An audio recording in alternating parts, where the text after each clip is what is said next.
सुप्रभात प्यारे बच्चों, कैसे हैं आप सभी। चलिए आइए शुरू करें हमारी ये कक्षा। आज हम पढ़ने वाले हमारा पाठ 6 फिर से, लेकिन उसका अब है ग वाला भाग। ठीक है, हमने क और ख कर लिया है, अब करते हैं ग और इसका नाम है कारक यानी कि केस। आइए अब इसे पढ़ें बच्चों, पढ़िए और समझिए। चित्र दिए हैं, चित्रों में देखो पहला चित्र है कि कबूतरों ने दाना चुग लिया। दूसरा है द्रोणाचार्य ने पांडवों को धनुर्विद्या सिखाई। फिर है बच्चा खिलौने से खेल रहा है ना। इसके आगे क्या है, मयूर अपने मित्र के लिए उपहार लाया है। फिर रीना साइकिल से गिर गई है ना। कल नमन नानी के घर गया था। फिर बच्चों मयंक पुस्तकालय में पुस्तक पढ़ रहा है। और बच्चों अगला है हे प्रभु हमारी मदद करो। समझ गए बच्चों। यहाँ पर जो अभी आपने देखा रंगीन छपे शब्द जैसे कि ने, को, से, के लिए, से, के, में तथा हे प्रभु, यही सब हमने देखा। तो जैसे कि विशेष चिन्हों का प्रयोग हुआ है ना, तो ये सभी चिन्ह बच्चों कारक चिन्ह ही हैं। तो ये इन कारक चिन्हों को परसर्ग या विभक्ति चिन्ह भी कहते हैं। ठीक है, अच्छा अब देखिए आगे। संज्ञा या सर्वनाम के जिस रूप से उसका संबंध वाक्य की क्रिया अथवा अन्य शब्दों से ज्ञात हो उसे हम कारक कहते हैं। बच्चों ये बहुत ही ज्यादा महत्वपूर्ण है। ठीक है, अब आते हैं कारक के भेद यानी कि काइंड्स ऑफ केस। बच्चों यहाँ पे 8 प्रकार के हैं। ठीक है, 8 भेद है कुल इसके। ठीक है, उनके नाम व चिन्ह इस प्रकार है। देखिए पूरी तालिका है हमारे पास। पहला आपको दिया है कर्ता कारक। ठीक है, कर्ता कारक यानी कि नॉमिनेटिव केस। इसका विभक्ति है बच्चों, विभक्ति चिन्ह है ने।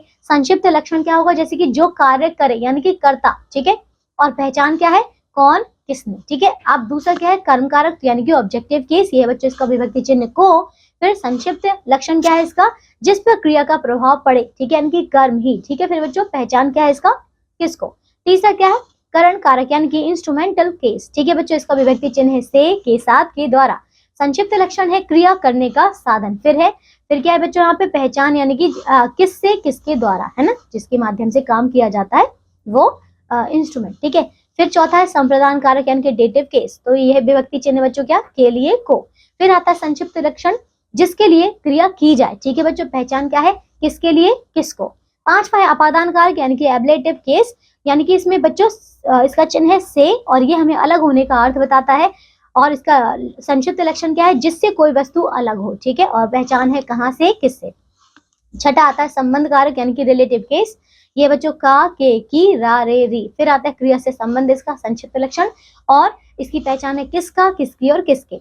सातवां है अधिकरण कारक यानी कि लोकेटिव केस। बच्चों इसका विभक्ति चिन्ह है में और पर।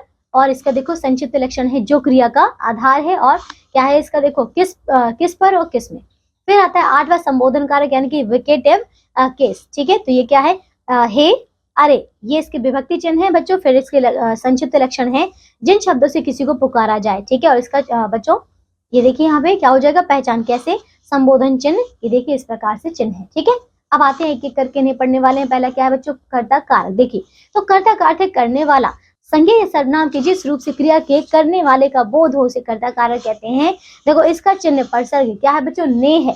कर्ता कारक परसर्ग रहित भी हो सकता है, जैसे कि यहाँ देखो परसर्ग सहित अगर लिखा जाती हो जाएगा परम ने गाना गाया, आयुषु ने चित्र बनाया। जबकि अगर परसर्ग रहित ही बोला जाएगा तो हम लिखेंगे कि परम गाना गाता है और क्या है, आयुषी चित्र बनाती है। ठीक है, इसके बाद उपयुक्त वाक्यों में परम और आयुषी जो है कर्ता कारक है। ठीक है, इसके बाद ने का प्रयोग वर्तमान काल और भविष्य काल की क्रिया के होने पर होता है। ठीक है, भूतकाल में भी क्रिया के सकर्मक होने पर ही ने का प्रयोग होता है। ठीक है, अब आते हैं बच्चों दूसरा कर्म कारक। तो वाक्य में जिन संज्ञा या सर्वनामों शब्दों का क्रिया के कार्य का फल जो है पड़ता है, किस पर बच्चों, कर्म पर पड़ता है। ठीक है, उसे कर्म कारक कहते हैं और इसका विभक्ति चिन्ह बच्चों क्या है, को। नमन ने अमन को पढ़ाया।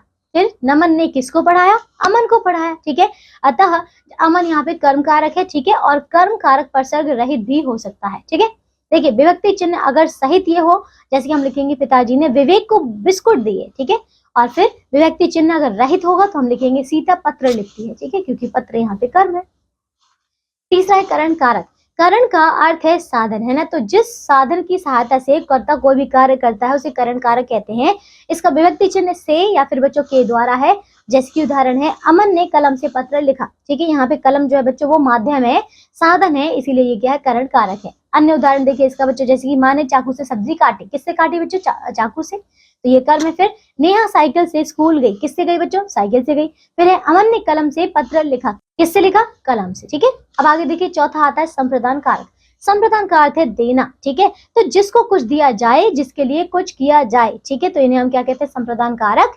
इसके देखो विभक्ति चिन्ह है के लिए और को, और इसका देखो उदाहरण क्या हो जाएगा, चाचा जी रोहन के लिए उपहार लाए, किसके लिए, रोहन के लिए। फिर चाचा जी किसके लिए उपहार लाए, रोहन के लिए, ठीक है। तो यहाँ पे रोहन के लिए जो है ये संप्रदान कारक है।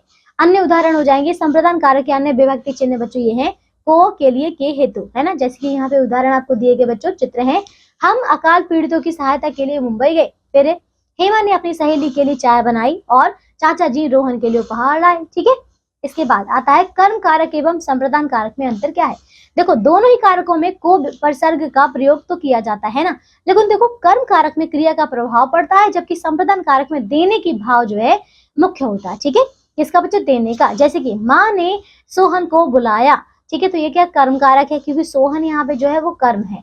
लेकिन चिकित्सक ने रोगी को दवाई दी, ये बच्चों संप्रदान कारक है, क्योंकि किसी को देने वाली बात हो रही है, ठीक है। पांचवा है अपादान कारक, जहाँ किसी वस्तु या पदार्थ के अलग होने का बोध होता है बच्चों से अपादान कारक कहते हैं। जैसे अब बच्चों इसका विभक्ति चिन्ह क्या है, से। जैसे बच्चों पेड़ से पत्ते गिरते हैं, ठीक है, यहाँ पेड़ से पत्ते जो है अलग होकर नीचे गिर जाते हैं, तो बच्चों ये क्या अलग होने का भाव तो है ही, इसीलिए ये है पेड़ क्या हो जाएगा, अपादान कारक। फिर इसके आगे करण कारक तथा अपादान कारक में अंतर क्या है। देखो तो बच्चों करण कारक तथा अपादान कारक दोनों में विभक्ति चिन्ह से ही होता है, लेकिन देखो करण कारक में यह द्वारा द्वारा यानी कि साधन के अर्थ में प्रयुक्त होता है, जबकि अपादान कारक में से अलग होने का भाव होता है। समझ गए यहाँ पे, ये अंतर है। जैसे कि बालक गेंद से खेलते हैं, गेंद यहाँ पे माध्यम है यानी कि साधन है, तो ये क्या हो जाएगा हमारा करण कारक, यानी कि क्रिया क्या है यहाँ पे, ये क्रिया का साधन है। जबकि दूसरा बादलों से वर्षा होती है, तो ये अपादान कारक है, क्योंकि बादल से बारिश निकल कर हम तक आ जाती है, तो ये बच्चों अलग होने का भाव ही तो है, ठीक है ना। छठा आता है संबंध कारक, तो जिस रूप से किसी वस्तु का दूसरी वस्तु के साथ संबंध प्रकट हो उसे संबंध कारक कहते हैं, और इसका विभक्ति चिन्ह बच्चों का, की, के, रा, री, रे है, ठीक है। जैसे कि मेघा का भाई आ गया, ठीक है, तो मेघा का भाई यानी कि उसके साथ संबंध है। फिर कमल के मित्र चले गए, ठीक है ना। अब आगे इन वाक्यों में मेघा का, कमल के शब्द क्रमशः भाई और मित्र से उनका संबंध स्पष्ट कर रहा है, ठीक है। अन्य उदाहरण क्या हो जाएंगे, इंदिरा जी नेहरू जी की पुत्री थी। फिर महादेवी जी की गाय का नाम गौरा था, है ना। इसके बाद आता है सात बच्चों अधिकरण कारक, शब्द के जिस रूप से क्रिया का आधार यानी कि स्थान, भाव या काल का ज्ञात होता है बच्चों, उसे हम अधिकरण कारक कहते हैं, और इसकी विभक्ति चिन्ह है में, पर, ठीक है। जैसे कि उदाहरण है डाल पर बंदर बैठा है, तो बच्चों उसका स्थान है ना। फिर अलमारी में कपड़े रखे हैं, है ना, तो इस वाक्य में डाल पर अधिकरण कारक है, क्योंकि ये क्रिया का आधार है। इसी प्रकार अलमारी में कपड़े रखे हैं, वाक्य में अलमारी में अधिकरण कारक, क्योंकि ये है क्रिया यानी कि कपड़े रखने का आधार है। समझ गए। अब आठवां आता है संबोधन कारक, जिन शब्दों का प्रयोग किसी को बुलाने या पुकारने के लिए किया जाता है उसे संबोधन कारक कहते हैं।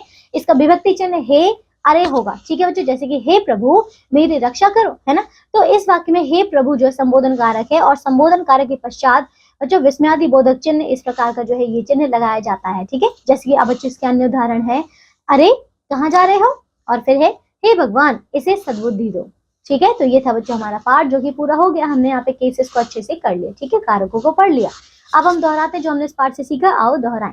पहला, संज्ञा या सर्वनाम को क्रिया से जोड़ने वाले शब्द कारक कहलाते हैं। दूसरा, कारक के 8 भेद हैं बच्चों, कर्ता कारक, कर्म कारक, करण कारक, संप्रदान कारक, अपादान कारक, संबंध कारक, अधिकरण कारक और संबोधन कारक, ठीक है बच्चों। तो ये था हमारा पाठ।